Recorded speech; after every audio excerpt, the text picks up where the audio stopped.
course, just the sensation of being with 80,000 people all feeling the same emotion at the same time, and sort of like how powerful that is.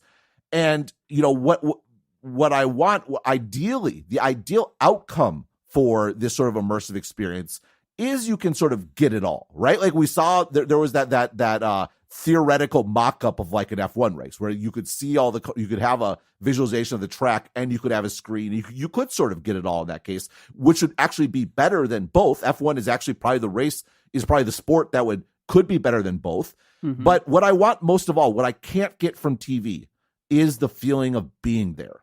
And I was so disappointed in this video. It never let me have the experience of being there because I was on edge waiting for the next cut the whole time. And that could be fixed, right? You can make a better MLS video. I hope they'll release more. They have all this footage. Just give me some footage, right? Let me, they have entire games. Why can't I go in and watch a game just for fun, right? And it speaks to this broader, by all accounts, this video is very hard to make. Like the whole editing pipeline, all this sort of stuff. What if the pattern is not necessarily figure, because it can be environmental. A pattern recognition is not figure so much as awareness of the whole. Yeah, but he proceeds by. Today we're about to test the new beta feature for spatial personas. Stay tuned and see how it works. And let me see if I move this board a little closer to us like this. Wait, I've moved you closer to the board, but it hasn't moved you closer to the board. Okay, it's moved you further away from the board. So, and the spatial the spatial audio is working really well as well. So like I can kind of hear you from my right as I look around this way. Can you actually come forward a little bit? Yeah. All right, that's perfect. So you're actually kind of in a good space in my room. So now I want to see if I can share play freeform.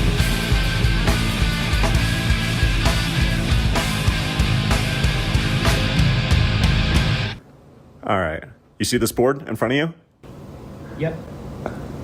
It's kind of moved you right next to me, which is. And let me see if I move this board a little closer to us like this. Wait, it's moved you closer to the board, but it hasn't moved me closer to the. Okay, it's moved you further away from the board. So, if difficult, like how do you do it? Like, you know, all sounds very challenging. Just give us stuff. Just start throwing it out there. Make it available. Let people start cutting up clips, right? Imagine if they made all these MLS clips available from the playoffs and you could go download them if you wanted to and you could edit them, let people make their own things. Ooh. There's this lack of experimentation and this lack of sort of iteration. And part of the problem, I think part of my disappointment is that we've been waiting 2 months for one more video, and this is what we got. It's it's like putting so much weight on this one thing. Well, so that's my question. Reading your piece on Monday, I was wondering, I mean, because I think you have been a Vision Pro and specifically a sports and immersive video evangelist since the demo last summer, and you believe in the product. Apple's screw up with this particular demo is interesting. One, because it probably shows that whoever was directing this thing and engineering this demo video doesn't necessarily understand why the format is potentially so transformative and incredible. But also, I wonder with Apple just how much they actually believe in the Vision Pro, because it doesn't seem like they're throwing much weight behind it. And I'm not a developer, but I'm someone who's viewing this as both a product to potentially buy myself and then just as a business strategy. It's hard for me to gauge whether Apple views this as a platform that one day everyone's going to own, or whether it's sort of a cool experiment that they don't really know what to do with, and it's a hedge against anything Meta might try to do in the VR space. But if they truly view it as a platform that's going to be transformative and paradigm shifting, there just hasn't been much of a sustained rollout or even marketing campaign about what the Vision Pro can do and all the different things it makes possible. And so I think you talk about the paucity of content is something you wrote on Monday.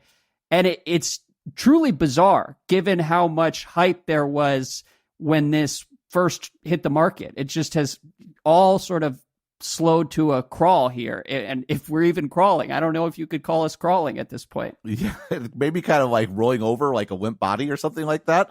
I mean, there's two parts of Apple that are clearly very invested and in my estimation have done a fantastic job. Group number one is the hardware and technology sort of division. And I think, I went back and I rewatched the WC intro. The guy that was definitely the most locked in and also had the most responsibility, unveiled the price and all the thing was Mike Rockwell, who's like the hardware guy behind the Vision Pro, right? Mm-hmm. And you got that from the presentation. This guy cares, and you get that from the product, right? Like there is a lot of care and thought and choices and all the things we've debated, many of which are trade-offs and are interesting in that regard when it comes to the hardware. That's number one.